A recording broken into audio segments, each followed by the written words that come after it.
Solving societal problems through legal mechanisms, a path to preventing communal conflict.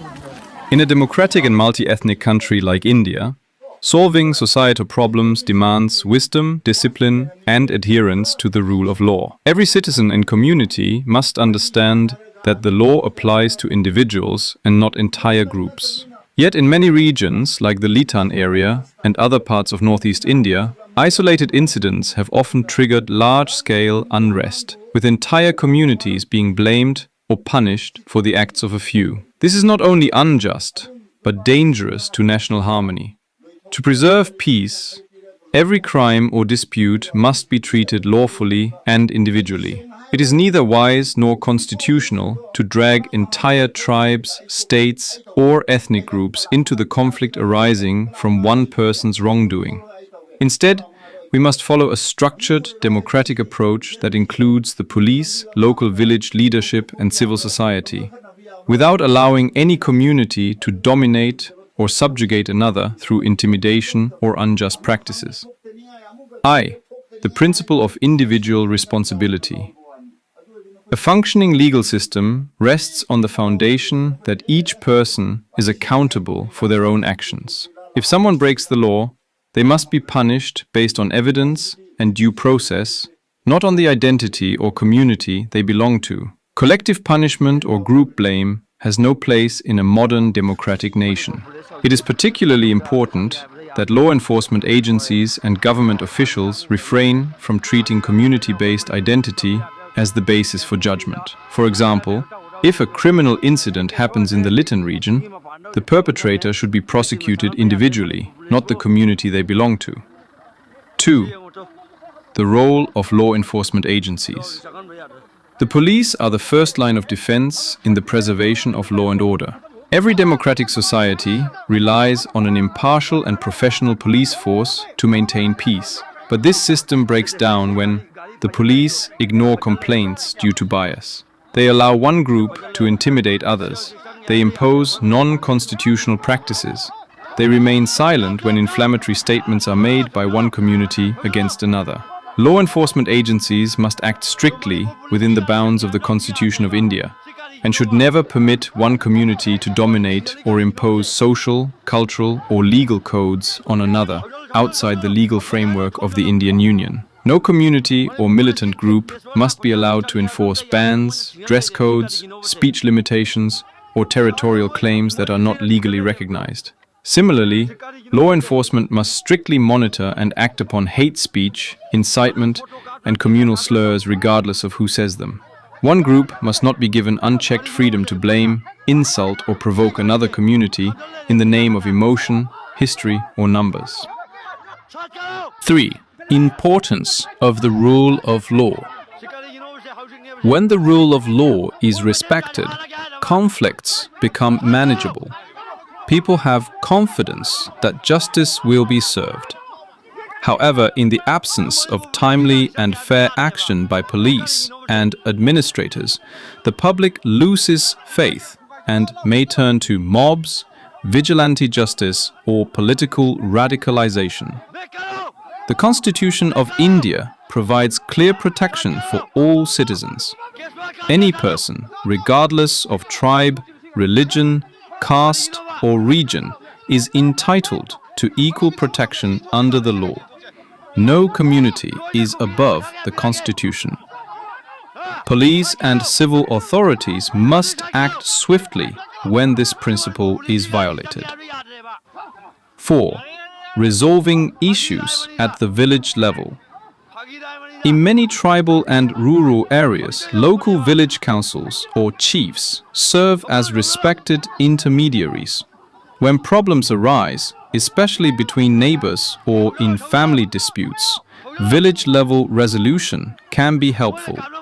But this system must also operate under the law. No village authority should pass verdicts that contradict Indian law, violate human rights, encourage one group to dominate another, suppress minorities or other ethnic groups. 5. Role of civil society in preventing escalation. When the police or local leaders fail to resolve a matter fairly, civil society organizations must step in to mediate and de-escalate tensions. These include youth clubs, religious leaders, women's organizations, peace forums, legal rights groups.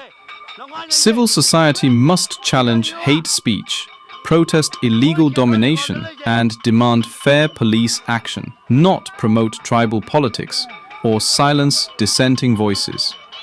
In places like Litan and elsewhere in Manipur, civil society has the power to prevent a localized issue from turning into a statewide communal firestorm, but only if it acts with courage, neutrality, and constitutional values. 6. Curtailing hate speech and bias in media. Today's digital platforms have made misinformation and community blaming rampant. One incident is often blown out of proportion by social media influencers, biased journalists, or political opportunists. This is particularly dangerous when one community is allowed to say whatever they want, while others are punished or silenced for defending themselves. This double standard must end. Authorities must ensure that all inflammatory or insulting remarks are investigated. No one gets away with publicly threatening or mocking another community. Media houses and social platforms face penalties for spreading unverified and divisive content. Freedom of speech does not mean freedom to incite hatred. 7. Legal literacy and public education. Most communities. This will create a more informed public that seeks peaceful solutions, not emotional revenge. 8. Religious and educational institutions as guardians of peace. Churches, seminaries, and schools must avoid partisanship and act as agents of healing and harmony. They must preach forgiveness, not favoritism. They must teach truth, not tribal hatred. Church leaders should condemn both injustice and retaliation. Schools must promote inter-community respect and democratic values.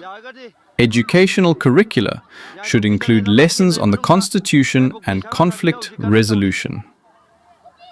9. A call for national and state accountability.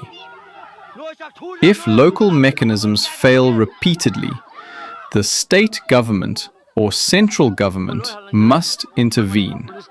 It is the duty of higher authorities to ensure that law enforcement agencies are reformed, justice is equally available to all, no community is allowed to bully, terrorize, or dominate another. Democracy cannot survive where rule of law is selectively applied. National unity depends on equal protection and equal accountability. Final reflections. Let law and justice prevail. The time has come to reject mob rule, tribal bias, and emotional politics.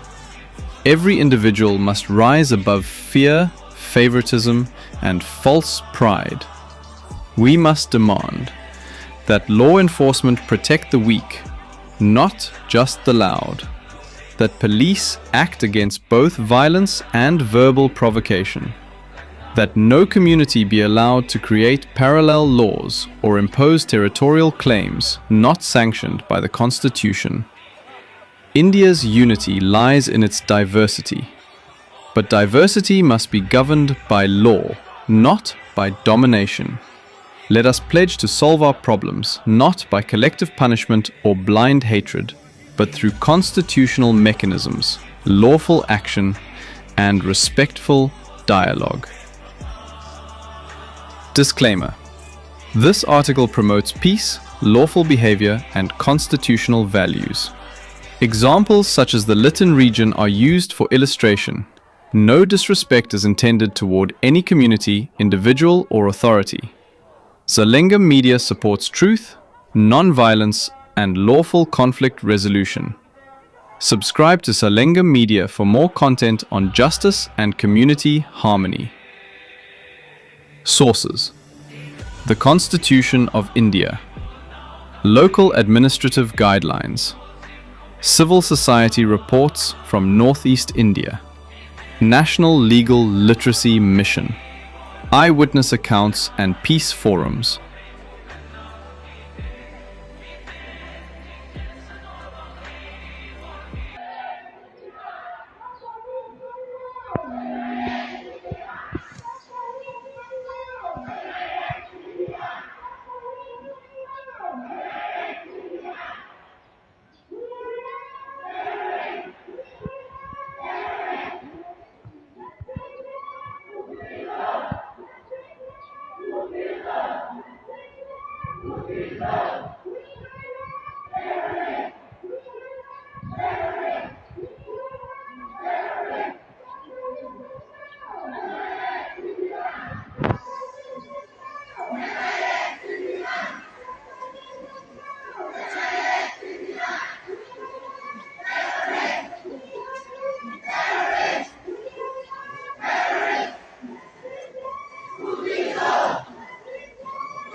Samtawa